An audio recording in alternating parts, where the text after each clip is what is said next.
Muy buenas tardes, estamos de vuelta en Negocios Televisión, fijándonos en lo que ocurre en el mercado y de momento parece que las subidas, aumentan un poquito más. Tenemos al Nasdaq 100 subiendo un 0,6%, al S&P 500 también con repuntes del 0,3% y al Dow Jones que ya está en positivo, en una jornada donde el dato de PMI del sector manufacturero de S&P Global nos sugería que la economía de Estados Unidos estaba muy resiliente. Luego a las 4 de la tarde se publica el del ISM, y este dato no nos deja indiferentes, pero para todo lo contrario, porque aquí hemos visto una caída que no se esperaba en este dato de PMI manufacturero. Enseguida les damos el dato en concreto, pero en cualquier caso nos tenemos que fijar también en la caída que lleva hoy New York Community Bancorp, aunque parece que poco a poco va aminorando esos retrocesos, todavía cae en torno a un 23%, que se dice pronto este banco, que ayer informaba al mercado también de que cambiaba de consejero delegado y que había realizado un error contable que hacía que sus beneficios, que no ingresos, se modificaran en 2.200 millones de dólares, que se dice pronto. Hoy New York Community Bancorp, un banco que ya empezó a sugerir problemas por su exposición al inmobiliario comercial, nos avisaba de todo esto hace unas semanas en sus resultados y desde entonces no ha parado de mostrar debilidad en su cotización. Bueno, vamos a repasar otras cuestiones, otros activos. Por ejemplo, vamos a mirar también ahora mismo al petróleo, porque lo tenemos disparado en torno a un 2,2%. El Brent, un 2,6%, el West Texas, ojo, porque parece que ya se podría encaminar fácilmente al 3% de subida. Está ya cotizando, de hecho, el Brent por encima de los $80 el barril.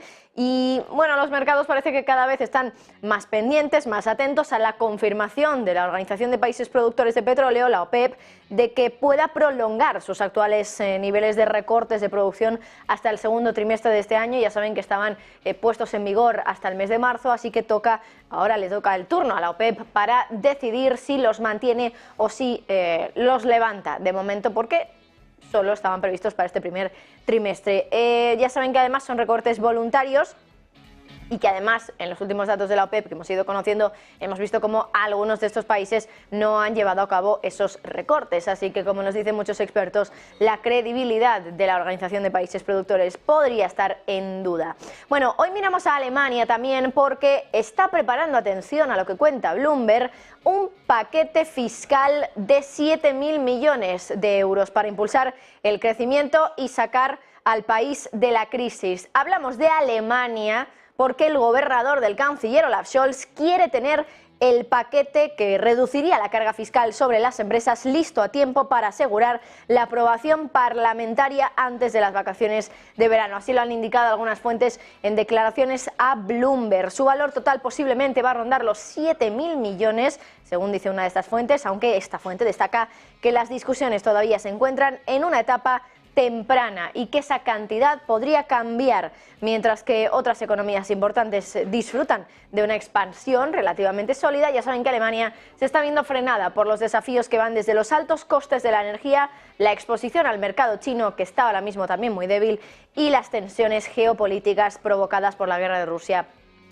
contra Ucrania. Bueno, les hablábamos ahora del dato de PMI manufacturero de ISM, de cómo ese dato ha sido bastante peor de lo que esperaba el mercado, y eso ha hecho que el mercado pues esté un poquito más alegre, porque empieza a vislumbrarse algo de debilidad en el sector manufacturero de Estados Unidos. Teníamos el dato de PMI de S&P Global, que ha sido positivo, es este que están viendo a mis espaldas, pero ha salido otro, el de ISM, y por cierto, enseguida hablaremos con ellos para que nos expliquen el motivo de esta caída tan importante en el dato que hemos visto en el día de hoy. Bueno, ese índice concretamente ha caído en 1,3 puntos hasta los 47,8 el pasado mes de febrero, desde un máximo de 15 meses en el mes de enero. Un nivel por debajo del 50, ya saben que indica una contracción de la actividad, y la cifra ha sido más débil que todas las estimaciones, excepto una en una encuesta de economistas de Bloomberg, que sí que estaba esperando un dato como este. Bueno, la demanda, lo que dicen es de ISM, pero como digo, enseguida se lo vamos a preguntar a ellos directamente, se ha debilitado en el mes de febrero después de un mayor avance mensual de nuevos pedidos en más de 3 años. Las medidas de producción y empleo fabril han caído a sus niveles más bajos desde julio. Más datos, por cierto, que han salido a las 4 de la tarde. Confianza del consumidor estadounidense. Ha caído en febrero por primera vez en 3 meses a medida que se deterioran las opiniones actuales y esperadas sobre la economía. El índice de sentimiento ha caído a 76,9 desde los 79 de enero, según esa lectura final de febrero de la Universidad de Michigan, una cifra inferior a todas las estimaciones de una encuesta de economistas de Bloomberg. Los consumidores esperaban que los precios aumentaran a una tasa anual del 3% durante los próximos 12 meses frente al 2,9% que estaban esperando en enero. Por lo tanto, aumentan las expectativas de inflación de los consumidores de aquí a los próximos 12 meses. Piensan además que esos costes van a aumentar un 2,9% en los próximos 5 a 10 años, sin cambios respecto al mes anterior, esta cifra. A pesar de la caída, la confianza va mejorando en gran medida en los últimos 2 años, también a medida que la inflación retrocede sin mucho daño de momento, por lo que vemos en la economía. Además, las perspectivas de los consumidores tienden a ser sensibles a los cambios en los precios de la gasolina, que el pasado mes de hecho subieron bastante. De momento lo que tenemos es unos consumidores que ahora mismo están algo menos optimistas sobre la economía estadounidense como lo estaban anteriormente. Bueno, este ha sido el dato de la Universidad de Michigan que hemos conocido hace un ratito. Ha habido más datos, como les decíamos, expectativas de inflación del 3% respecto al 2,9% que teníamos anteriormente, las previsiones a 5 años en el 2,9%, que se ha quedado exactamente igual que lo que teníamos anteriormente, el dato de expectativas del consumidor y confianza del consumidor, que también ha quedado por debajo en los 76,9% desde los 79 exactos. Y bueno, más cuestiones también importantes en el día de hoy. Tenemos que mirar a Donald Trump, al expresidente estadounidense, que ahora llega al Tribunal de Florida para una audiencia importante en el caso de los documentos clasificados. El expresidente ya está en el Tribunal Federal en Fort Pierce, en Florida, según informa la CNN, para lo que se espera una audiencia clave en el juicio por cargos relacionados con presuntamente haber tomado documentos clasificados de la Casa Blanca y ocultarlos a los investigadores. Se espera que la jueza escuche los argumentos sobre cuándo celebrar el juicio y qué pruebas se pueden utilizar en ese juicio. El fiscal especial ha propuesto una fecha de inicio el 8 de julio, mientras que los abogados de Trump quieren que comience el 12 de agosto, que sería antes de las elecciones en cualquier caso. Así que bueno, vamos a ver qué es lo que se decide. Bueno, hoy ya saben que Vladimir Putin ha seguido hablando, en este caso lo ha hecho con el Consejo de Seguridad de Rusia, y aquí ha vuelto a explicar cuáles son sus planes respecto a las armas nucleares en el espacio. Ha vuelto a decir, igual que dijo en el día de ayer, que Rusia no tiene planes de despliegue de este tipo de armas nucleares en el espacio. Bueno, vamos a recordar también el momento en el que ayer, en ese discurso frente a la Asamblea Federal, repetía esta afirmación. Están intentando hablar de una estabilidad, pero a la vez intentan terminar con nosotros. Quieren nuestra derrota en el campo de guerra, pero es una hipocresía absoluta. Nos dicen que están hablando que queremos poner armas nucleares en el espacio. Estos son falsos.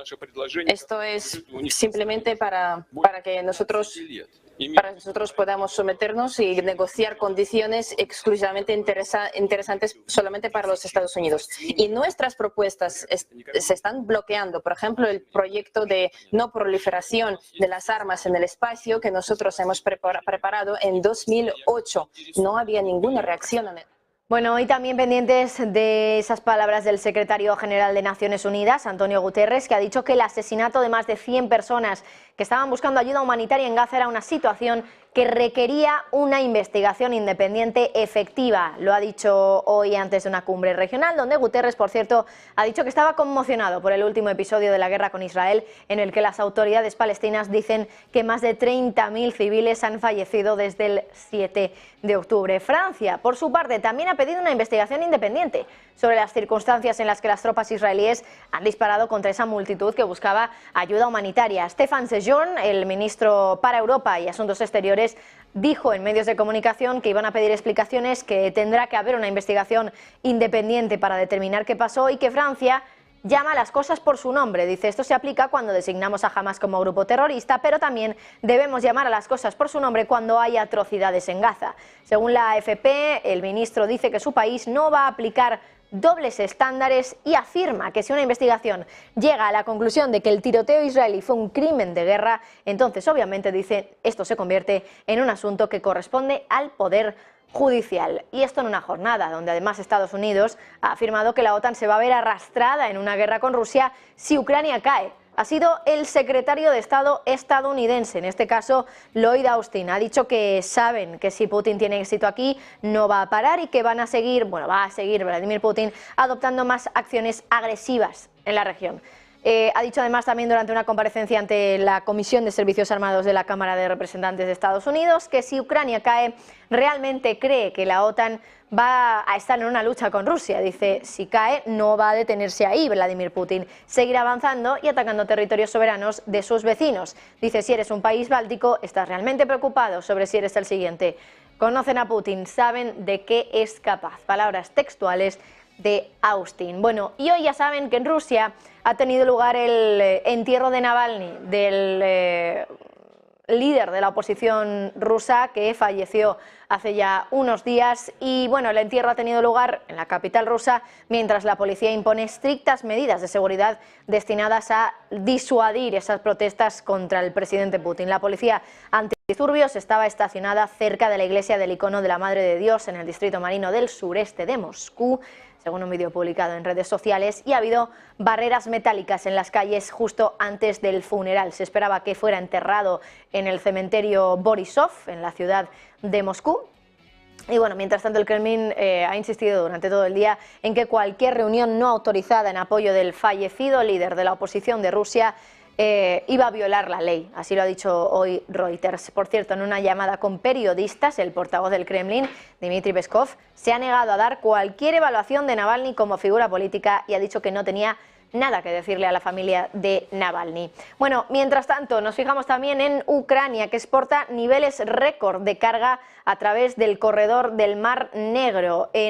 Concretamente ha exportado 8 millones de toneladas de carga, incluidos 5,2 millones de toneladas de productos agrícolas a través del corredor del Mar Negro en febrero, y así lo ha dicho hoy su primer ministro Oleksandr Kubrakov. Dice que son indicadores de exportaciones récord que no solo se realizan a través del corredor ucraniano, sino también desde el inicio de la invasión de Rusia a gran escala. Y además en la jornada de hoy hay que mirar también a Inditex, que vuelve a Ucrania después de 2 años de cierre como consecuencia de la guerra, con un plan de reapertura gradual de sus tiendas, también las tiendas online, por cierto, y va a ser el 1 de abril, después de que tuviera que cerrarlas temporalmente el 24 de febrero de 2022, cuando comenzó la guerra. Bueno, va a abrir alrededor de 20 tiendas en el área de Kiev, con previsión de abrir a continuación también tiendas en Leópolis, y el grupo va a llegar, podría llegar también a abrir alrededor de medio centenar de tiendas en los próximos meses, y las 7 marcas, por cierto, del grupo Inditex retomarán la distribución de pedidos online. Pero además las mismas fuentes han asegurado que la prioridad del grupo sigue siendo la seguridad de los empleados y de los clientes. Desde febrero de 2022 ya saben que la compañía ha aplicado un plan especial para apoyar a sus empleados allí y a sus familias, y desde entonces ha garantizado el empleo y los salarios de toda la plantilla.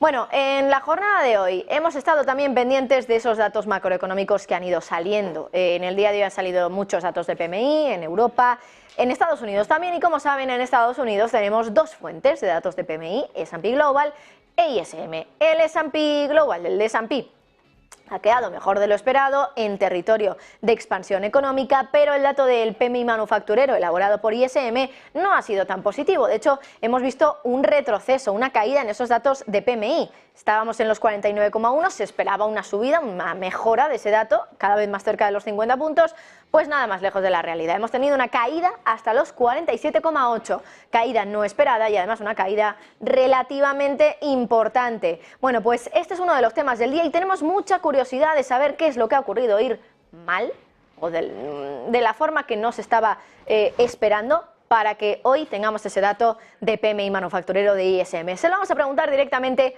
a este instituto, concretamente a Timothy